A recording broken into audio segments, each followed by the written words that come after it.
to LOA Today. I'm Walt Thiessen. With me today is life coach and LOA teacher Joel Elston. This is your daily dose of happy. We are so happy you decided to join us today. Now, we often have really fun and interesting conversations with deep dives and rabbit holes and all kinds of fun stuff. And they have actually increased in frequency, if anything, in the last month or two, because Joel Elston, of course, has been able to rejoin me now that we're doing these Tuesday recordings at 7 p.m. Eastern. But I think we're going to actually bring in a bulldozer, or no, well, it wouldn't be a bulldozer. I guess it would be an earth mover to basically build the new hole that we're about to dive into, because this one is massive. And yes. Joel, when you were telling me about it over the weekend, I mean, you actually sent me something. It was probably the longest piece of writing I've ever seen from you, and it was really in depth. It was really cool. Now I've titled it. I kind of took this obviously from the stuff that you sent me. I titled it "Nonverbal Communication in the Subconscious Mind," but I think that title barely scratches the surface. So, give us an idea of, first of all, where this is coming from and where are we going with this. Well, this weekend I was working on my book that I've been working on for the last 5 years, and I was doing a chapter, and most of the stuff is always about subconscious mind, but I have an entire chapter of subconscious mind, reprogramming subconscious mind. And as I was getting different quotes and looking at different theories, I look at all the scientists and the pseudoscientists, and I try to get all the different views. Joe Dispenza is really big in this. Dr. Joe Dispenza is really big in these concepts. So as I was looking at it, I saw this TikTok video of all things of this lady who is a body language coach. Oh. And there's pretty much a coach for everything, so that makes sense. Sure. And she was talking about how and this is stuff I do as well. When a lot of young people that I see, because of having their devices, they're often bent over. For years, they're always looking down, and they have their shoulders rolled forward, head bent down, and eventually it starts to develop that bent over look. So I've always said, just for posture wise, all the young men I know, I'll put that chin up, put that chest out, pull those shoulders back, and I'm doing it more for good posture. But she was talking about how when she's dealing with a lot of people who feel social anxiety, and when they correct the body posture, number one, by shoulders down and back, head up, straight gaze, chest extended, upper chest extended, and walking with a gait, people report just that move alone, it reduces their social anxiety. But when they walk up with their hands in front of them and their head down, their social anxiety it matches what their anxiety is.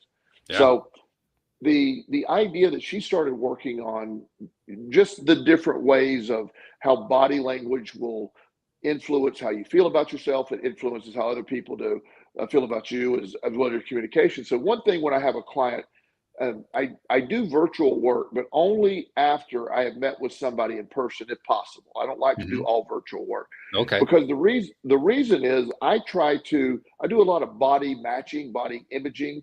I see if people respond to matching my body language, and they have no idea this is going on. So I need to know, what works with you, with what may work with you. We've never met in person, so I don't really have this, but something tells me you enjoy eye contact, you enjoy that energy back and forth, that in a way that would be direct for. That's probably what 80% of the people like, but about 20% of the people don't like eye contact. So I had a client who had been to several different therapists here in the area, young man, and he just never made any progress. So he ends up with me. And we were talking one day and I was doing this process. So I realized he was not looking at me when I talked, but when he talked, he would look at me. So I got him. That's interesting, by the way. That's very, because usually it's the other way around. Exactly. So so when he started talking to me, I just would look off to the side. And when he finished, I would turn to him. He would look off to the side, and we had a really good conversation. So I asked him if we could experiment. I said, because he told me he'd never thought about that before. I said, why don't we turn our chairs opposite of each other? We can't see each other. We'll sit back to back and let's just talk.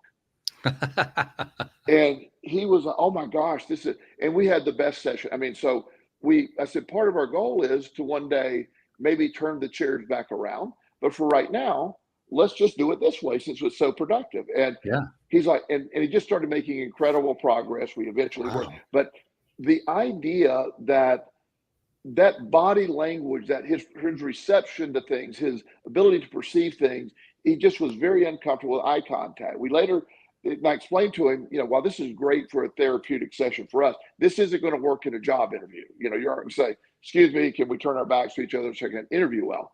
So we worked on strategies, and I taught him how to look right above my head where he's not making eye contact, but it looks like he's making eye contact.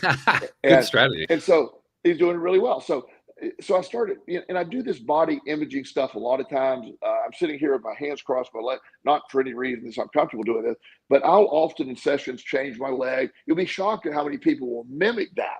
Yeah. I'll put my hands crossed across my knees like this. They'll mimic that. I'll lean forward. They'll lean forward with me. I'll lean back. They'll lean back with me.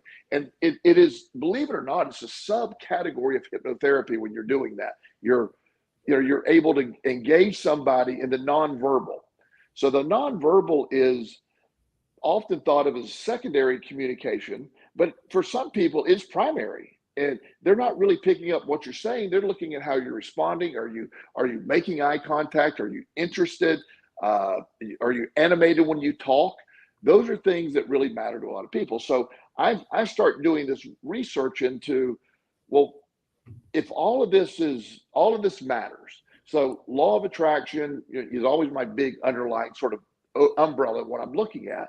Sure. Then right behind that, subconscious mind. So the subconscious mind is conditioned to feel a certain way. We were talking about how pre-programmed stuff from years ago makes us respond certain ways in certain situations. So what if we did it reversed? And what if we just found the right body language to match what we're wanting? Would that reverse engineer the subconscious brain? Are you with me so far? Yeah. Are you with me on this? Yeah. What a concept. I mean, holy cow. Yeah. So I'm finding some really, a lot of work in England was done with this. This doctor Really? from Oxford was years ago was coming up with this, and he called, I think he called it the body hypnosis of body language or something along those lines of just how do you, and he started using this in a practice that really was one of the, for a certain group of people, was one of the most effective ways to work on these things. So my strategy has always been act as if let's act as if we're successful. Taking that further, not only going to act, carry yourself as if you're going to that. What does confidence look like to you? What is, and even though you may not feel it's the opposite, your subconscious brain is going on the old information. And when you walk up to somebody and you have old programming that you're intimidated, whether it's a job or a partner or whatever that may be, you're going to respond with an old program. So when you radically change your body to that, that will start making a difference. In theory, is what this doctor was saying. And he had a lot of success doing that, not with everybody, but a certain group of people who really relied that, because when you talk about neuro-linguistic programming, it's one of the things, it's one of my hundreds of certifications that I really love. and everybody has a different way. There's people who learn by hearing, they learn by seeing, they learn by touching, and different combinations of that. So you find people that are really attuned to body language. So my middle son, I guess he's my middle son now. Yeah, because I adopted one late. So my middle son, Chris, who doesn't like for me to ever talk about him on shows or Facebook, but he's going to get this today. So, sorry, Chris. We'll try to keep it brief. Yeah. So years ago, we were going from Richmond to visit friends in Charlotte, North Carolina. Okay. And it was an August afternoon. And if you're driving around the Southeast in August on that, you can almost guarantee between here and Charlotte, there's going to be a thunderstorm. It's just almost guaranteed. Yeah, and we got into a really bad thunderstorm. I mean, you could barely see, nowhere to pull off. I didn't really know where I was at. I mean, I knew where I was at, but didn't really know the area. And so I am leaned up on the steering wheel, leaned up. Not that helps, but I'm in this super alerted position. Right. And I had no idea. And Chris, who had a lot of trauma as a child before I adopted him, was very attuned to alerted positions. Ah, yes. And he asked me, he said, Dad, are we going to be okay? Mm. I go, of course, son, we're going to be okay. He goes, but it doesn't look like we're going to be okay. He didn't know how to say it. Right. And I just sat back, put one arm up like I'm normally driving. And he quickly de-escalated because now I'm in my normal driving posture. Now, it was bad rain. And I realized me being up on the windshield did not help at all. But it's just that alerted position. So there's people that are very attuned to alerted positions or what they perceive as alerted positions. So I got to ask something here. I got to ask something here. Because the thought just keeps coming to my mind through almost every example that you're bringing up here. One of the things that is a relatively recent discovery in the world of psychology and of the neurosciences is the discovery of what they call mirror neurons. Yes. And I'm wondering what role in your perception mirror neurons are playing in all of this process. Well, that's on my list. So that's on the list. Oh, okay. I anticipated the list. Yeah. So the reason when you're watching a sporting event and you see somebody get nailed in the groin area, if you're a male, yeah, and with a baseball, you know how boring that sport is, Walt. But it's who says it's not exciting? I'm telling you. Yeah. So that's one of the exciting pieces.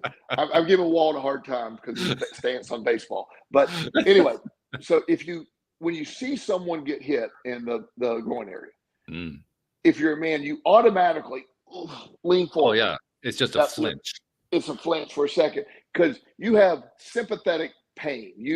The mirror neurons feel the pain. They've done studies where they can see the brain registers pain. Right. When they show the Harvard doctor that did this study, I forget his name, but the Joe Theismann incident where Lawrence Taylor snapped his leg in half. Horrible. On Monday Night Football. If you saw it, you haven't ever forgotten it.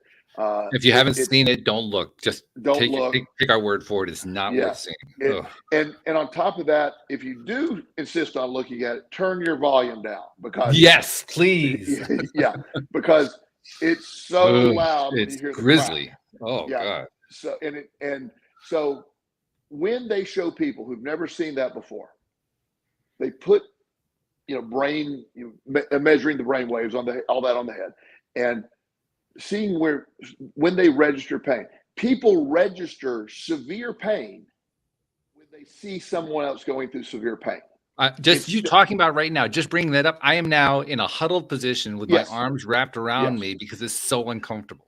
Yeah, it's vile. It's almost like you can't even imagine. And I remember I was pretty young when that happened. And I could almost want to throw up. Yeah. Just seeing, and I couldn't even believe I heard the sound. It was like, oh my gosh. And that's before this high def stuff we have now. This was way back. The thing that always sticks in my mind is Lawrence Taylor, who was the guy who did the hit. His reaction. I had never seen him with that emotion on his face before. He was scared, horrified. Yeah, he was calling people over, and for those that you don't know, Lawrence Taylor was not a man generally to expose kindness. No, not at all. Lawrence Taylor is the reason why they now pay so much money to left side offensive tackle because they need that guy to have the ability to stop the Lawrence Taylors of the world. Yeah, exactly. He set the record. So the mirror neurons play a big role in this. So but they also work in a way. This is what I'm getting into theory, but what if you can use that same, almost by projecting what you want in your body language? Do the mirror neurons pick up on that energy as well? Is that a factor here? I don't know. I'm thinking there's a role here. I think so too. Yeah. So the confidence that we have. So one of the things that I've done before is when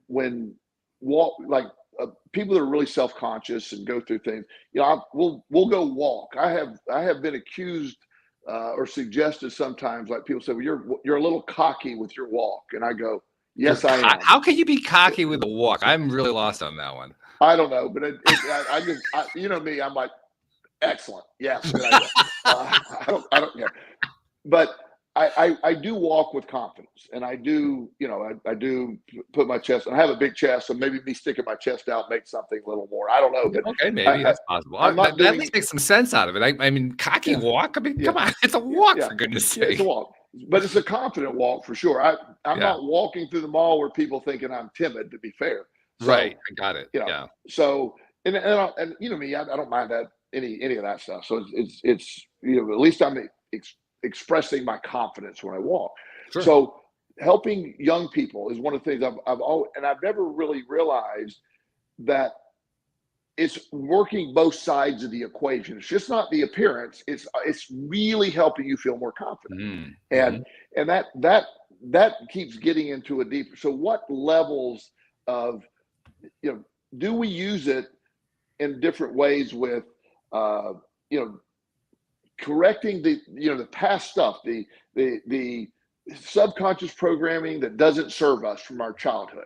I've Mm. often told the story of my roller coaster debacle as a child. I'm not going to tell it over, but huge fear of roller coaster to the programming of my mom when I was young. Eventually discovered I loved roller coasters. So, Right. the idea that I Yeah. had to literally reprogram what that thought was, so I really enjoyed it. And so now we love roller coasters. To this day, I love roller coasters. And the idea, did I change? How did that change? What took place? What was my perspective that changed? And it is a long process, but sometimes it can be a really quick process when you have extreme situations where Sure. it's sort of like anything else, and you can move quickly up this chain if you really are believing it, seeing it, and Yeah. especially if you get accepted differently. Me being, I don't have social anxiety, but people that have social anxiety, when they practice what we're talking about, I've talked to people about it that have used these theories. They never really thought about it. They would fake being confident, and they became actually confident. And that's something that we're saying. It's just the faking of it. You do it, and people perceive them. So I have a client that told me about this. So this weekend I called him. That met with this client in 2 or 3 years. So he worked for this company, and he was sort of stuck, and he was very timid. So we worked on body language and all the stuff. None of the stuff we're talking about, but just the appearance. And within a week or two of him changing his body language, people ask him, "Did you get a haircut? Is something different?" And he went from sort of being the office nerd, as he calls it, his words, to just different. The young lady he was interested in had never paid attention for him, started talking to him. They Oh, started wow. dating, eventually ended up marrying her. Wow. So I took the opportunity to talk to him and her because I was in the middle of this deep study. Yeah. And I asked her, I said, "So you remember all this?" And she goes, "Yeah, it was like he instantly changed. And I don't know, he went from just the guy in the office to somebody who's super attractive and confident." Wow. And so I saw him differently. She said, "I didn't know if I was always looking at him wrong." Or she said, "But we kept looking. Did he lose weight? Did he lift? And all he did was change the way he walked." And Mm. but he then said, then the more the people responded to me, I started to buy into it myself. Yeah. And I no longer have I defeated social anxiety by first changing my body language, getting the feedback that supported that. And I defeated I don't ever have a problem with that anymore. Now I can think about this and say to myself, well, there are probably situations where it's fairly easy to adopt a new way of walking, a new body language, a new way of Sure. posturing or whatever. But there are probably other times where we're not really sure exactly how to do it, and we may even be setting ourselves up in a way to do it that isn't correct, so to speak, that doesn't Right. actually serve the purpose. So how do we know? Well, and that's where I think to research, to actually research what appropriate confident body language is. I think you this is one of those things. I'm not saying you need a coach for everything, but you would certainly want someone who has knowledge in this to say, what does this, like when I'm talking, I use my hands a lot. Mm-hmm. And that is something that, I'm always doing this, not Yeah. on purpose is what I'm conditioned to do, but that is a reaching out. That is me seeking your attention. Mm-hmm. And, it shows I'm interested. I do that, what I just did a lot. It's like, be expressing. So people respond to that. So I've gotten a lot of positive feedback over the years by the way I do that. So that's reinforced to me in how I do things. So the area of caution is, let me just try to fix this myself, but what I think is confident, and it may have the reverse effect, because it's shoulders back. That you don't want to look like this. You don't want to do that. It's got to be relaxed looking. It's got to be relaxed, but like when you stand, if your knuckles are facing forward versus your thumbs facing forward, has a different approach how people see you. It's more, and little things like that. The way you sit, the way you lean forward, the way you lean back. I'm not a fan of close talking people. I certainly am not an introvert, but I don't like somebody I like a little space between us. You know what I mean? And it's just, and I don't know what that is, but if there's a place for me that there's people that like that intimacy. They want to get as close as they can to you. And I'm like, no. So I get into a defensive posture when they have no aggression toward me at all.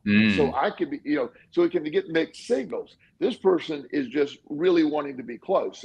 When it's my younger clients, I have an open, obviously they're to be coached. I can say, look, here's what you do. I had a young man that he when we were standing up talking, he would get right up. I mean, right there. Wow. And I'm like, okay, bro, little close. I said, here's my arm length. I said, let's call that the area. And he took 2 steps back. And he goes, oh, I don't know why I do that. And I go, for whatever reason, and I know why he did it. But he's always seeking. His dad left when he was 2. Being around, he just really doesn't have any male energy. So when he gets around a male that pays attention to him, he just, basically he's subconsciously seeking, hoping I give him a big old hug or something. So he just stands close. But I didn't tell him all that. I said, look, for whatever reason, just when you're talking, stand, make that good eye contact. But there's people that when you get really close to them, they get uncomfortable.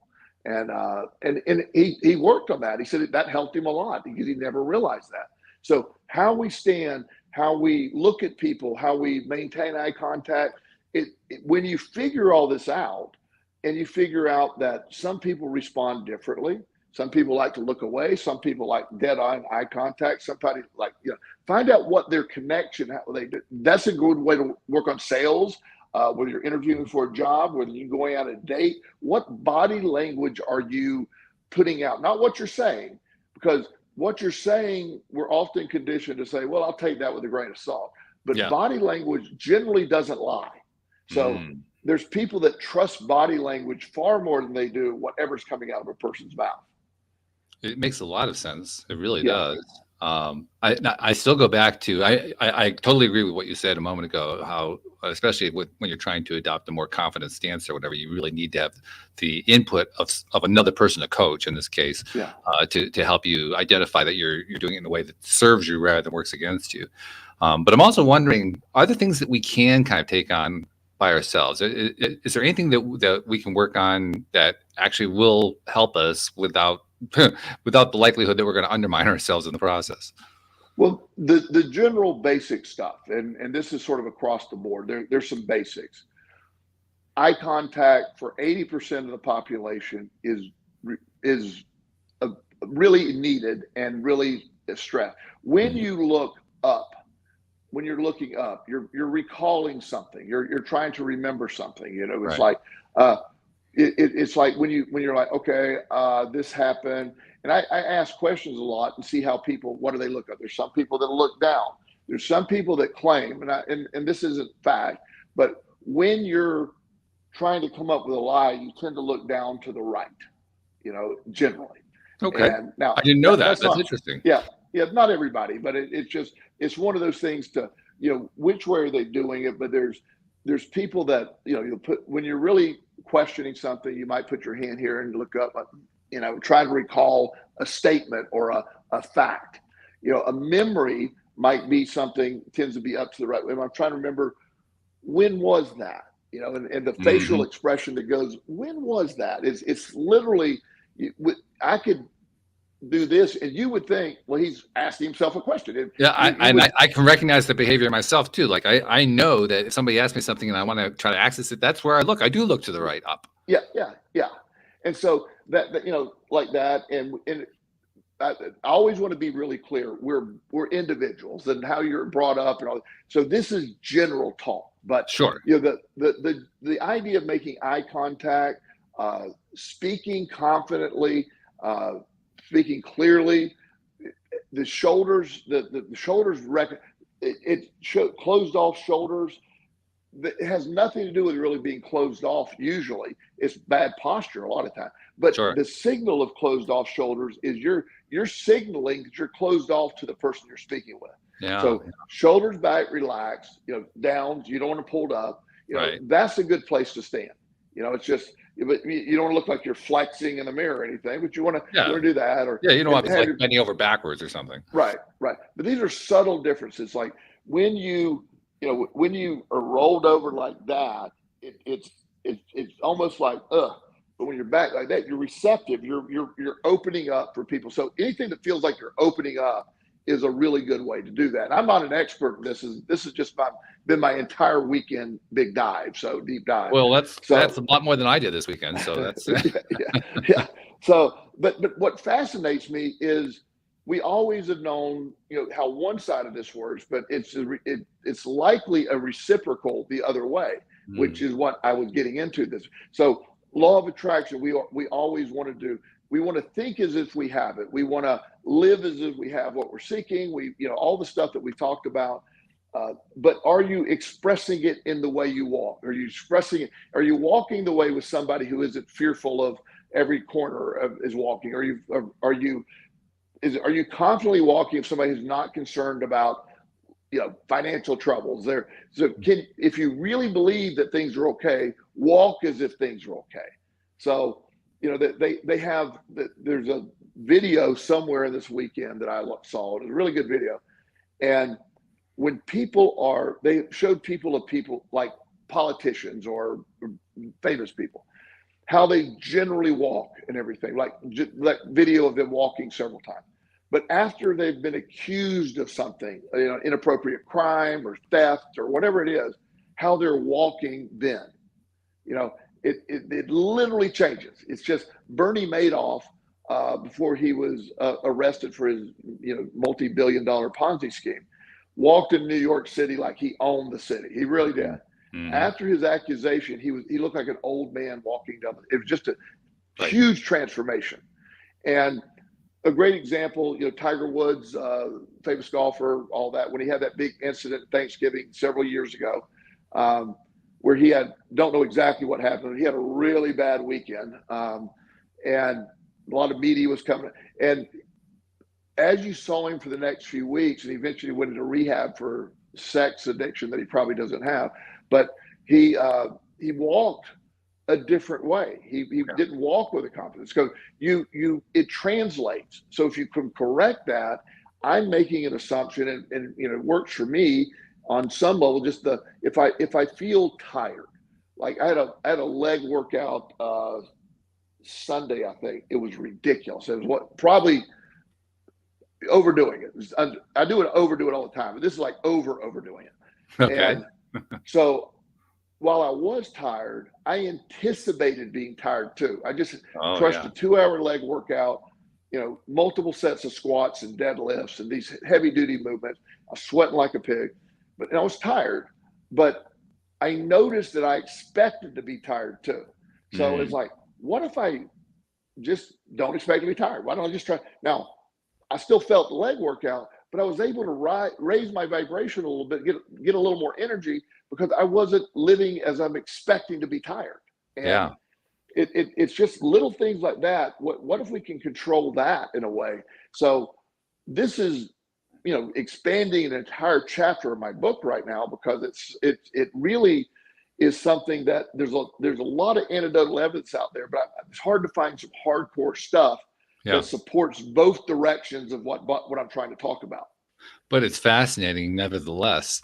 And in fact, as you're describing that, I'm realizing that I guess I shouldn't speak for anybody else. I'll just speak for myself. when I'm trying to accomplish some kind of a personal breakthrough, I'm dealing with some kind of an issue, it doesn't matter really what it is. I think one of the things that I kind of do is try to play act something else. I'm not doing it consciously. I'm not saying to myself, well, I'm going to, play as if. No, it's more like if I can just kind of play with this in my own mind as I'm behaving, maybe I'm like exploring. Is there a way to get to where I want to get to that way?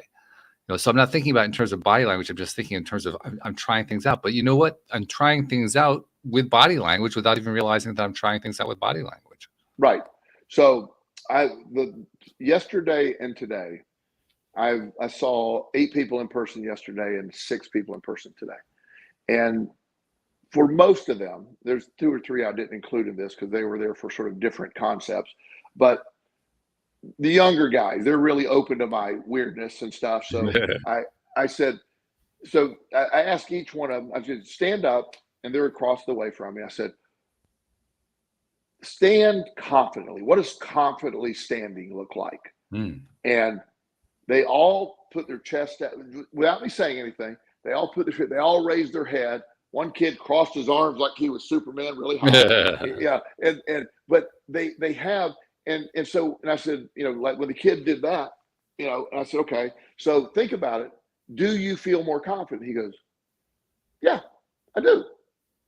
And again, that's an in-office type thing, but the idea that they could at least connect and standing up, but they all had this image. And I said, so you're standing confidently now. Do you stand or walk this way on a daily basis? They go, no. I said, okay. So our goal is to stand and walk more confidently and then report back to me. Do you really feel more confident? Do other people notice? And I gave a list of like 5 questions, and they're going to do it for me. So, the idea that this could lead to sort of a new way of reverse engineering in a sense, what if we start with our body language and then get the mind to match the body language? Well, I think you've also identified one of the ways that you can try to do something like this on your own if you don't have a coach to work with at the moment. And that is you try to adopt a posture that represents whatever it is you're trying to accomplish. Yes. And then ask yourself, how does it feel? Does it feel like that thing? Yes. And if it does, yes. It almost doesn't matter, I suspect, whether or not the posture actually represents that thing, whatever the thing is. As long as it feels that way, that's what you're really looking for anyway. Well, and that, especially in the setting we're talking about, where you're the self-practice. Now, eventually you want to, if you're going to carry that into public, you don't want to be walking with what you think is confident and looks ridiculous to anybody else, This is very true. Like the weightlifters that I see at the gym that constantly walk around like this, and it's like, okay, bro, that's not confident. That's a little ridiculous. But the idea is that all of this is connected to the stuff we're normally talking about, but it's coming from an angle that I've never have really heard, seen in great detail.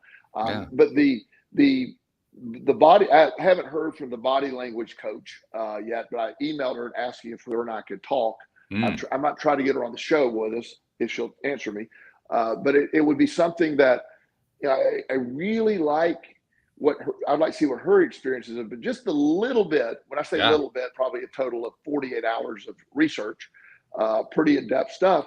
I'm saying this is a good theory. This is so when people are going through stuff and we're constantly thinking, okay, I'm sad. I'm really sad. This happened. My girlfriend broke up with me. I'm really sad. These things. So your body language is generally going to be, and your demeanor is going to match the result of that, which is normal human behavior.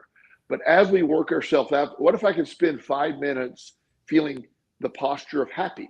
What if I could, just 5 minutes? Can we just try it for a little bit? Does that raise your vibration? And take action to match that? The concept of, my old theory, if you don't know what to do, you got a lot to do you don't want to do. Wash your dishes. It isn't rocket science. It's easy to do, and it gets you started. You need to get something started. So maybe this is that version of wash your dishes. Stand confidently. Stand, with what you're matching, what you think, like I love your comment, what you think it looks like to be happy or confident or whatever that looks like, just to see if you can get that energy vibration to match. Does it feel that way is what I was driving at. If it feels that way, there's almost regardless of whether or not it's showing that to everybody else, you're at least building yourself up on it. That's something important. Yeah, there's something to that.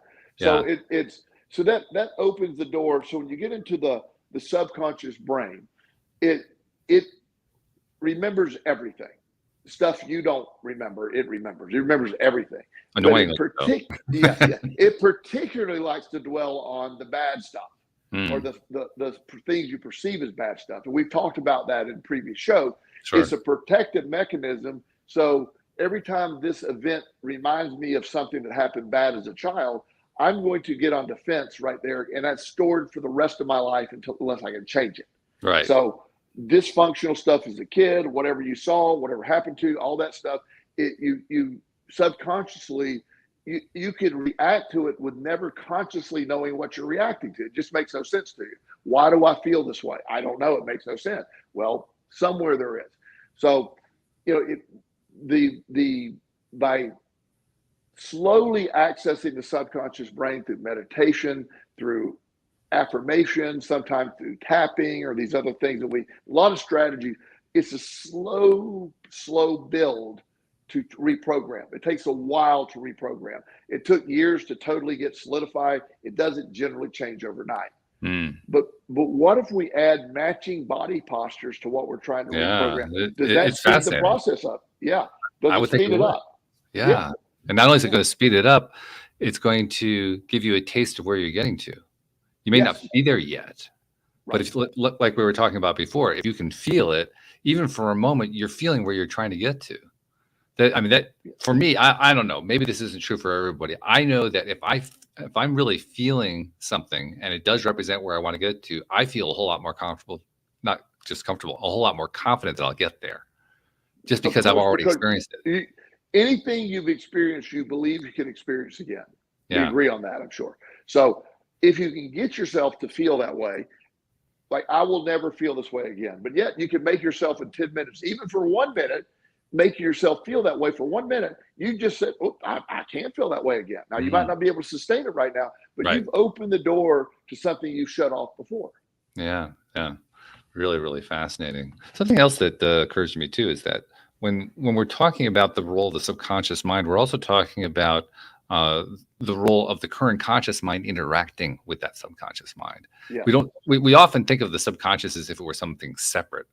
It's like this other piece of me. There's the subconscious is over there. It's driving me nuts, and then there's me over here. But that's not the way it is. It's all kind of wrapped up into one human being. So the conscious mind is always interacting with the subconscious mind, even though the subconscious mind doesn't really necessarily do it consciously. Yes, you're right. So when I think about that, I say to myself, well, we're always, in one way or another, either reinforcing or trying to retrain the subconscious mind. Yes. Everything you do has an effect on the subconscious mind. And we never stop programming the subconscious mind with your perspective of where you're at, how you feel. That keeps everything going. We just had our first Joel freeze. He should be back in about 10 seconds, I think. That's the way this usually plays out. And normally what I see is him. Yep, there goes the picture. Here he comes back. Okay, he's back. There he is. Okay, well, I was hoping that would happen. We did. But the subconscious brain, subconscious mind, it has, I try to tell people it's a picture. Imagine taking a snapshot and with a camera. And the camera just takes what's in front of it. It doesn't define it. It doesn't have an opinion on it. So the subconscious brain, the only opinion it has of that snapshot is how you were feeling when that snapshot was taken. Does that make sense? Yes, absolutely. Yeah. So if you're joyful and something's happening and your snapshot of that, your 5th birthday was joyful, 5th birthday, great day, beautiful, it was perfect. You remember the details. Yeah. If something bad happens and you lose a loved one on a certain day and something was happening, you have associated that. You just nailed my experience as an 8-year-old. My grandmother died on my 8th birthday. Oh my gosh! Wow. Yeah. Yeah. At 12 I don't noon, know by who the that. way. Oh my gosh! Wow. Well, that's It's the one thing I remember more than anything else about my 8th birthday. Yeah. Wow. I don't even know what to do with that. That's a lot of stuff. Wow. But the thing for me is, for the most of my audience, our audience probably knows by now, I lost my son TJ when he was 23 Yeah. in a car accident. So I found out at 6 a.m. on the Saturday morning after. Um, and the ringtone on my phone, when I got the call, the voice of the person that was talking to me is stored subconsciously associated with that moment. Wow. Yeah. For a couple of years, and it was a very common ringtone for an iPhone. I forget which one, but it was. I could hear that ringtone in public, and it freaked me out. It really It did. triggered you. Yep, because I associated with it. Over the years, it's been diluted and it doesn't have that same effect. But I have never, I've never used that ringtone again. I'll never Sure. use that ringtone for me. And people may say, "Well, Joel, that's ridiculous." But That's not ridiculous. The subconscious brain. It doesn't know what happened. It just know the. It's almost like tagging a photo. It tagged that snapshot as really traumatic. Right. And so that sound was really traumatic. And so we imagine that. So one day, and I'm not going to reprogram that one. I have no desire. That one's real. We'll just leave that one alone.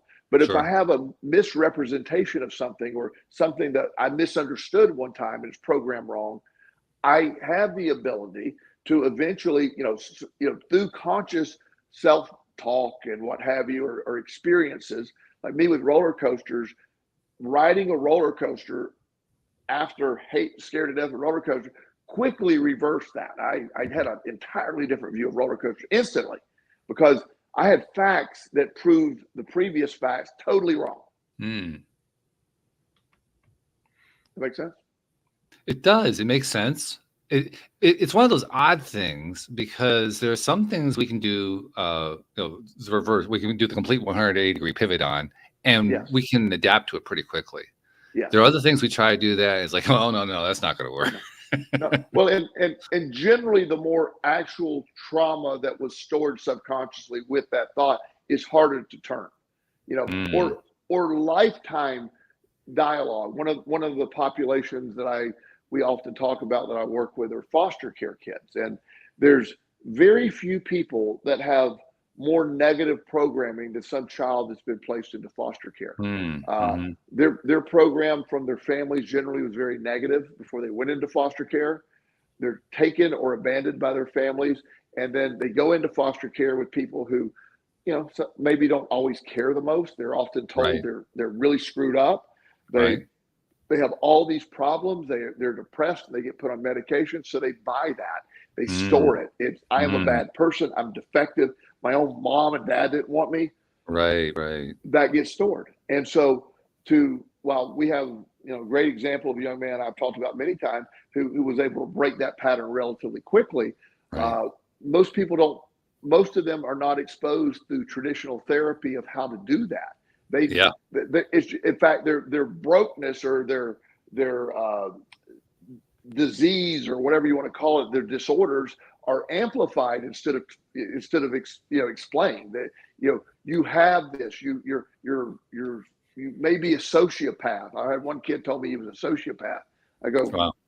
How did you get that? He goes, my therapist said I'm probably going to be a sociopath. I said, well, that's a goal. That's a goal. Whoa. And it's like fire that therapist quickly, please. Yeah. And I'm like, but when I got he clearly wasn't a sociopath. But yet, imagine a subconscious thing, believing you're going to grow up to be a sociopath. Yeah. And so it is a process that we all have, that conscious brain stuff. You're right. They're always in communication, but the transmission from the old stuff is only stored as fact, how it felt, with no other context to it. And that's an important point, isn't it? No other context. Yes. Because without the context, what we do then is we fill in context. Yes. We always, as humans, we fill in the void. If we don't know something, they have one of my favorite things to do with clients when I'm running out of things to do and they're not talking. I have this set of pictures, and I think I've shared this before. They're just random pictures of things. They're drawing some of them, and I'll just say, "Tell me what you see here," And like one of them, there's this lady. She's looking over this big field, and she's just looking there. It has really a blank expression. Well, to people, like to a lot of my foster care kids, well, she's missing her kids. Oh, wow. Her kids have left. Other people think she's really pissed off and she's arguing with her husband. Those are the wives usually. I mean, they all have this. They will shockingly tell you their experience by filling in the blank from what they know, what they think she's doing.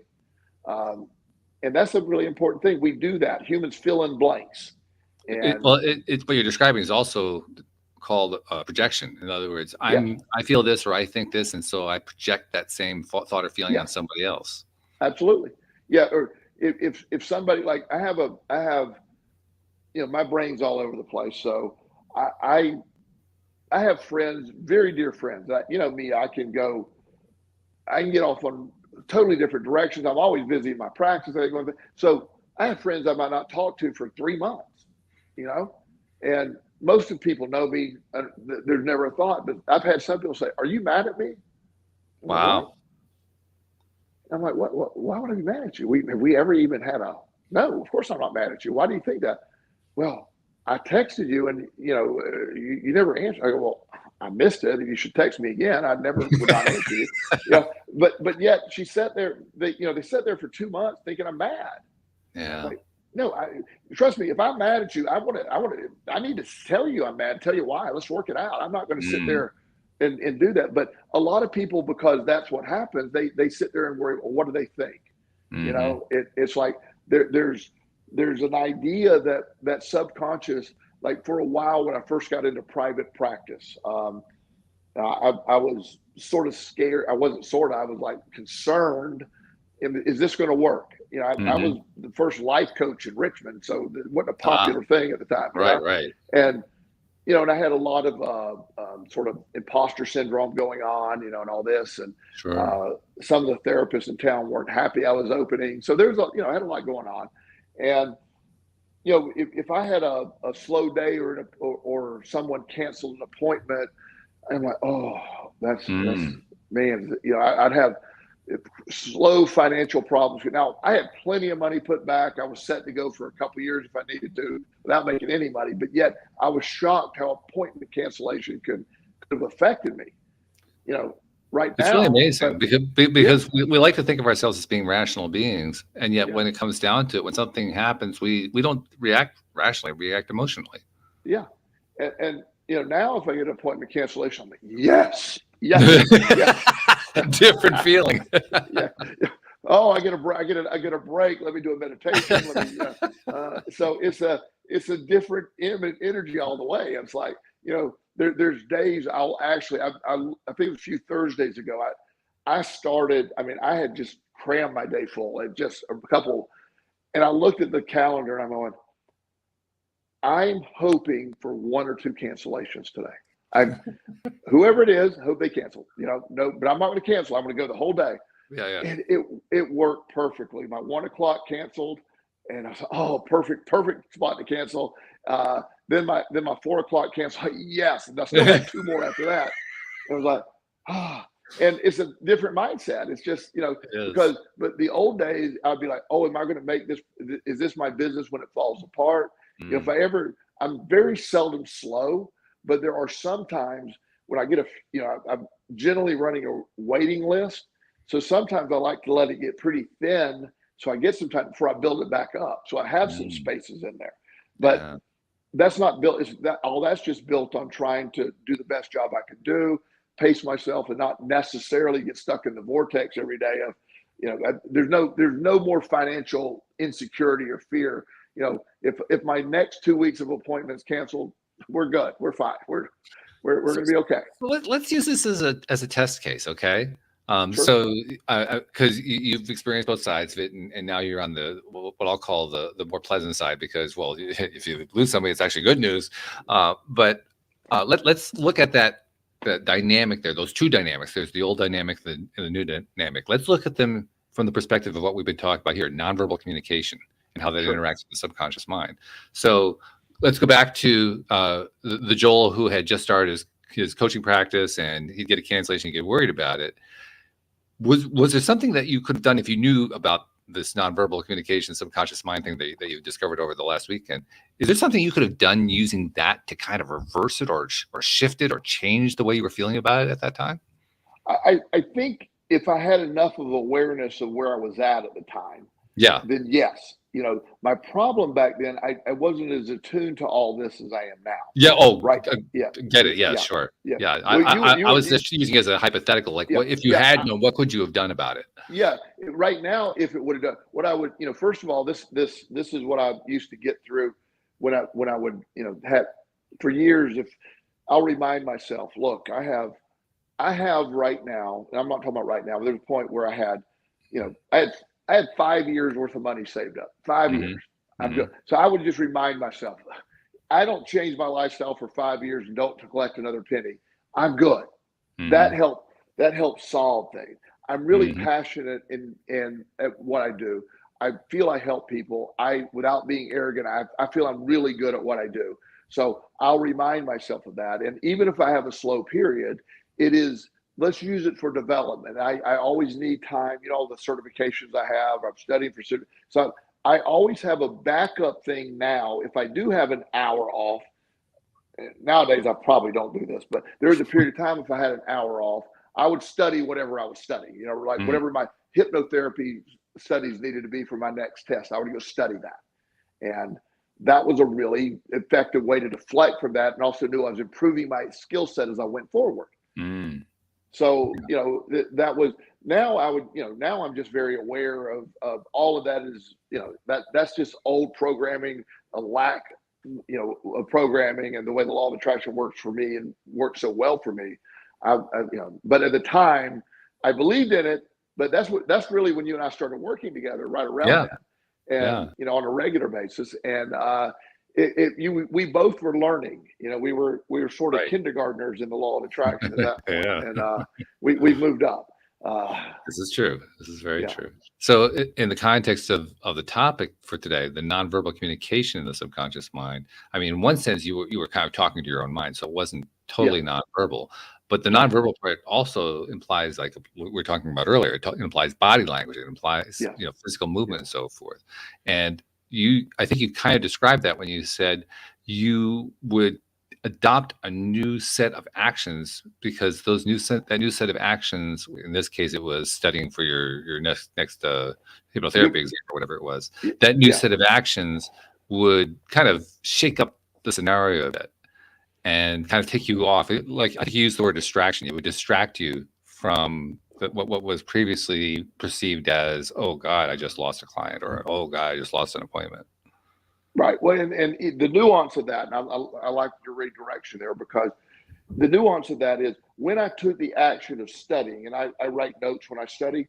So my body posture changes from sitting there like, oh no, what's going to happen, to Mm, going to a desk, grabbing a pencil, taking action. I am now in a learning mode. That's a hmm positive difference. That's hmm I'm doing, so my body language was changed. It wasn't my intent then, but the, the, now I see it as you're saying that, me just getting in that action mode of study cleared my mind from any negative and got me focused on the future of my practice, not any problems. Uh-oh, another Joel freeze. Well, we've only had two of them during the show, so that's better than normal. But we'll have to wait another 10 seconds for him to come back. So the picture should disappear in about a second. There it goes. There we And go. So back. I don't know how much you got of that, but the change in my posture by studying was body language. It wasn't my intent, but now that you mentioned that, that probably played a really good role, because now I'm in a different body posture that's not sitting in my chair, leaning forward, going, "Oh my God, am I going to lose my practice here because I lost a client?" Yeah, Well, it was occurring to me even as I was saying it. There's one practice that we've given a lot of attention to it, particularly in the last 4 or 5 years here on the show, and that's the practice of journaling. Basically Yes. sitting down, writing in a notebook, or whatever comes to your mind, usually about whatever it is that you're trying to work your way through. And it occurs to me, I wonder if one of the biggest advantages to journaling is that it changes your body posture Yes. from what you were doing before. And now that you say that, I'm making another connection. This is pretty good stuff as we're doing it, because I've always said journaling is good no matter how you do journaling. But I have always felt, I never understood why until right now, maybe. Really? I believe in taking a pen or pencil to a piece of paper or even a nice journal and physically writing, because I could never explain what that action felt different than me just typing away at my phone. But possibly it's a body, the body is putting off, I am an action oriented doing it. It's a power move when I'm journaling. I know it's good for me. And now I know you're journaling on your phone, but the posture remains sort of passive, where it's you're sitting there doing it. So I've always told people I'm a fan of journaling. I prefer you to use pen or a pencil, and also I like get you a nice journal. If you don't have any money, write on whatever you write on. But if you have the ability, get you a nice journal. Let's the feel of, I have a leather journal. The feel of that journal, the idea, it's just, there's something to all that. So maybe, likely even, that's the piece that I've never been able to explain. I think you just filled that blank in for me. Well, I think you just filled it in for me too, because that's a topic that we addressed a few times. What is more effective? Is it more effective to write with a pen and paper? Is it than to type it or to speak it into a recorder or something like that? And I think you may have nailed why it is more effective to go with paper and pen. Because the body language change, when we do that, it signals the whole body we're in a either an action, or a passive, or a redundant set right now. So the movement to an action oriented state, and that's how this whole topic started as we go full circle. As I was working on my book this weekend, the action of changing your situation. The mind is big. We focus a lot on the brain. There's nobody more mind oriented than you and me. I understand. This is true. But there's also the underestimation of the physical, the walk, the move, or whatever that is. The step forward. Like you go someplace, and it's almost not where it doesn't matter where you go, but you need to do something. There's an action move attached to that gets the whole chain of events rolling. So mixed into that, a factor that's now part of my deep dive here is the matching body language or what's happening during that process that's signaling back, because it needs to be reinforced. I'm in the gym all the time, and one of the things that is really annoying in the gym is when people do those ridiculous screams when they exert themselves. And it's over. So they all think they're Steffi Graf on the tennis court, is what you're saying. Yeah. However, when I'm doing a 450-pound deadlift and I get through that work, I give like a deep there's a verbal release. It's not that ridiculous thing, but I can't not do that. It has to. It's like it's that. Oh my gosh! There's a release in that. So there's a body. It's a power. Maybe it's a power feeling. I don't know what it is.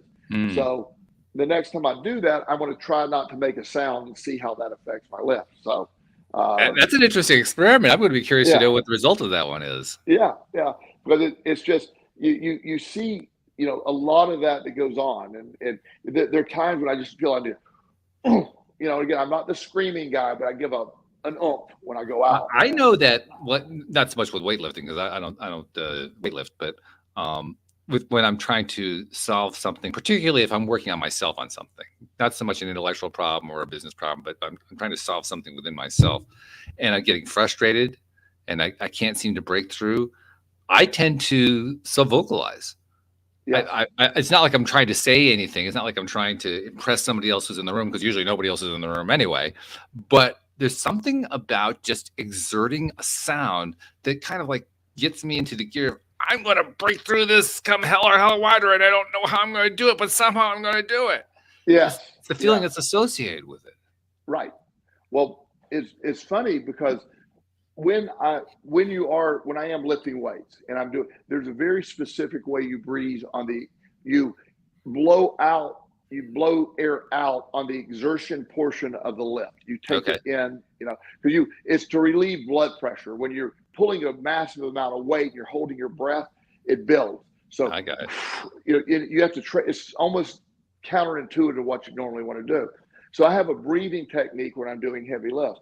Well, I laugh at myself sometimes when I'm moving something around the house that's not super heavy, just moving around. I find myself, and it's funny because I'm just conditioned to breathe with that. So it's maybe 50 pounds. It doesn't need me to breathe. Right. But any exertion, I get into that breathing technique. So does the breathing technique help my lifting? Now, in my case, it has to, because it can be damaging not to do it that way. Yeah. But beyond that, I'm just fascinated how the brain picks up on all that. And I look sort of silly when I do that. If I'm helping somebody carry a table in the house and I'm doing this crazy breathing sound, they're like, "Are you okay?" I'm like,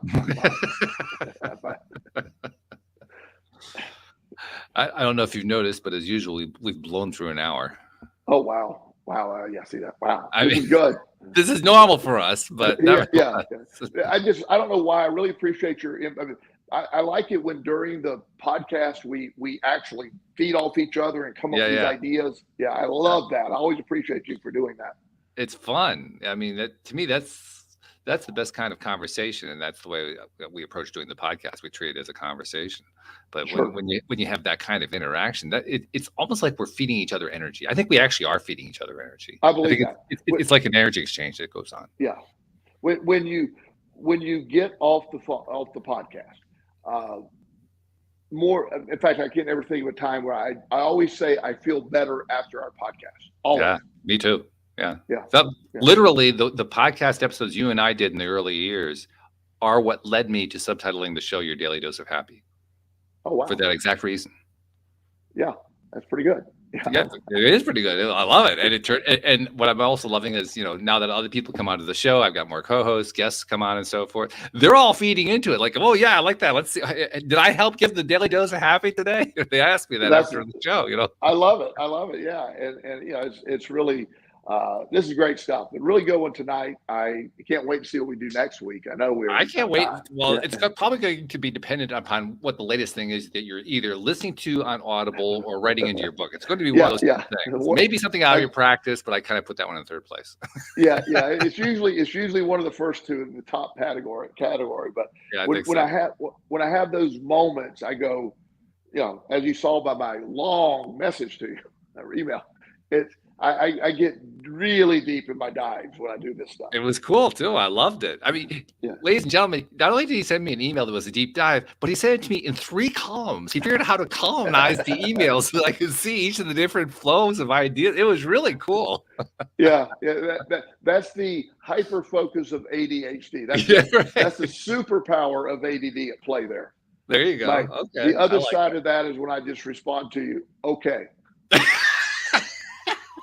I've gotten a few of those too. Yeah. It's not personal. It's just it's not personal. It's just that's that moment. Yeah. That's all there is to be said. Why? Let's be economical here. Yeah. Exactly. Well, thank you very much, Joel. This has been great as usual. Thank you to our podcast listeners everywhere. We'll see you all next time here on LOA Today. Goodbye, everybody.